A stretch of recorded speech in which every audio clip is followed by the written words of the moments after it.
Hi friends, welcome to cricket Telugu YouTube channel. Friends, IPL 2025 mega వేలంలోనూ Royal Challengers Bengaluru RCB తీవ్రంగా నిరాశపరిచింది. Saudi అరేబియాలోని జడ్డీ వేదికగా 2 రోజుల పాటు సాగిన మెగా వేలంలో ఆశించిన రీతిలో ఆటగాళ్లను కొనుగోలు చేయలేకపోయింది. 83 కోట్ల భారీ పరిస్థితి వేలంలోకి అడుగుపెట్టిన ఆర్సీబీ దూకుడుగా యాక్టివ్గా ఆటగాళ్లను కొనుగోలు చేయలేదు.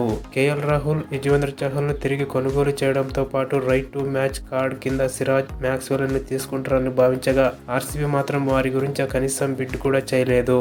ఆర్టీఎం కార్డు ఉపయోగించుకునేందుకు కూడా ఆసక్తి చూపలేదు. ఇక 3 ఆర్టీఎం కార్డ్స్ ను సద్వినియోగం చేసుకోలేదు. కనీస ధరలకే మాజీ ఆటగాళ్లు అందుబాటులో ఉన్న కొనుగోలు చేయలేదు. ఈ మొత్తాన్ని మార్చాలనే ఉద్దేశంతో ఉన్న ఆర్సీబీ పూర్తిగా కొత్త ఆటగాళ్లను మాత్రమే తీసుకుంది.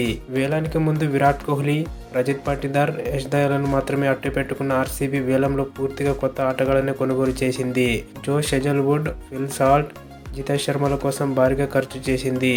వేలంలో మొత్తం 19 మంది ఆటగాళ్లను కొనుగోలు చేసిన ఆర్సీబీ జోష్ హేజల్వుడ్ కోసం అత్యధికంగా 12.50 కోట్లు ఖర్చు చేసింది. ఇక ఆర్సీబీ వేలంలో కొనుగోలు చేసిన ఆటగాళ్లు: లియామ్ లివింగ్స్టోన్ 8.75 కోట్లు, ఫిల్ సాల్ట్ 11.50 కోట్లు, జితేష్ శర్మ 11 కోట్లు, జోష్ హేజల్వుడ్ 12.50 కోట్లు, రసిక్ దార్ 6 కోట్లు, సుయేష్ శర్మ 2.6 కోట్లు, కృణాల్ పాండ్యా 5.75 కోట్లు, భువనేశ్వర్ కుమార్ 10.75 కోట్లు, స్వప్నల్ సింగ్ 50 లక్షలు, టీమ్ డేవిడ్ 3 కోట్లు, రుమారియో షేఫర్డ్ 1.5 కోట్లు, నువాన్ తుషారా 1.6 కోట్లు, మనోజ్ బాన్లే 30 లక్షలు, జాకోబ్ బెథల్ 2.6 కోట్లు, దేవదత్ పడిక్కల్ 2 కోట్లు, స్వస్తిక్ చికారా 30 లక్షలు, లుంగి ఎంగిడి 1 కోటి, అభినందన్ సింగ్ 30 లక్షలు, ఇక మోహిత్ రతి 30 లక్షలు. ఓకే ఫ్రెండ్స్, ఈ వీడియోకి లైక్ చేయండి. మరిన్ని వీడియోస్ కోసం ఛానల్ని సబ్స్క్రైబ్ చేయండి. Thank you for watching.